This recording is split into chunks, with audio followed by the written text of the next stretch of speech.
Hello, Capitals fans. My name is Hannah Hill with your Washington Capitals pregame preview. The Capitals are looking to bounce back in Game 3 after falling in overtime against the Boston Bruins in Game 2.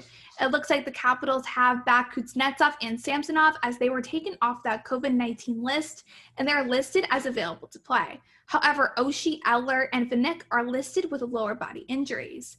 Brad Marchand of the Boston Bruins is a player that's been really catching my eye as he scored that game-winning goal in OT in Game 2. However, in that game, he did take 2 penalties for the Boston Bruins. Tom Wilson of the Capitals is also a player that's been really catching my eye lately, and he's been showing that he's much more than just a physical player, as he did score that opening goal in the playoffs, and he's been making fantastic plays for the Washington Capitals. Samsonov ended up leading the Washington Capitals out on the ice for the pre-game warm-ups, and Kuznetsov and as well as Oshie were also on the ice for warm-ups. So that's some great news for the Washington Capitals.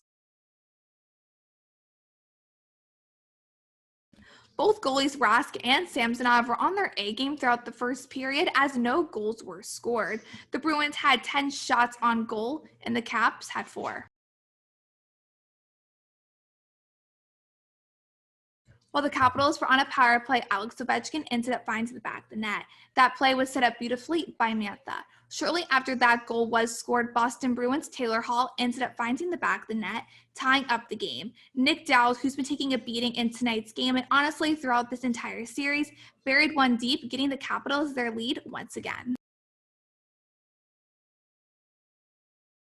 While the Bruins were on a power play in that third period, Brad Marchand ended up finding the back of the net, forcing an overtime. There was a double overtime in tonight's game, and Craig Smith of the Boston Bruins ended up doing a sneak attack on Samsonov, getting the Bruins tonight's game. The Bruins currently lead the series 2-1, and the Capitals are back on it this Friday at the TD Garden for Game 4.